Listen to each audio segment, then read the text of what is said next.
Praise the Lord. இன்றைய நாளில் ஆண்டவர் சொல்ல விரும்பும் வார்த்தை, நீங்கள் பூமிக்கு உப்பாய் இருக்கிறீர்கள். மத்தேயு 5:13. அன்பான தேவனுடைய பிள்ளைகளே, நம்மள எத்தனை பேர் எப்போவுமே நம்ம யாருக்குமே பிரயோஜனம் இல்லை, நம்மளால் எந்த உபயோகமுமே இல்லைன்னு சொல்லி நாமே தாழ்த்திட்டு புலம்பிட்டு வாழ்க்கையை கடந்து போயிட்டுருக்கோம். யோசிச்சு பாருங்கள். அப்படிப்பட்ட ஒவ்வொருவரையும் பார்த்து தான் ஆண்டவர் சொல்கிறாரு, நீங்கள் உப்பாக இருக்கிறீர்கள். உப்புடைய குணங்கள்லாம் என்ன சொல்லுங்கள்? சுவை மிகுந்ததாய் உணவுகளை மாற்றும்.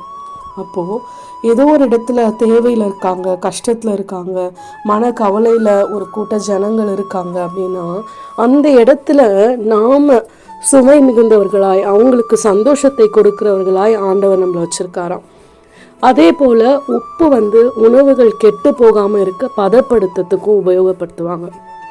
அதே நம்மளும் அது மாதிரி தான். நம்ம வேலை செய்கிற ஸ்தலத்தில், குடும்பத்தில், நம்ம வீட்டுக்கிட்ட எல்லா இடத்துலையும் யாரோ பேர் அநீதியாய் ஏதோ ஒரு காரியத்தை செஞ்சுட்டு தேவையில்லாததெல்லாம் பேசுகிறாங்கன்னு வச்சுக்கோங்க.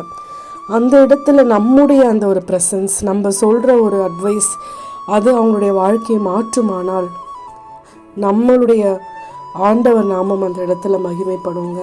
அதனால் எப்போவுமே நம்ம பிரயோஜனம் இல்லை, நம்மளால் யாருக்கும் உபயோகம் இல்லைன்றதை நிறுத்திட்டு நம் நிமித்தம் அநேகருடைய வாழ்க்கை சுவை மிகுந்ததாக மாறும், பாதுகாப்பாக மாறும்னு சொல்லி நம்புங்க. ஆமென்.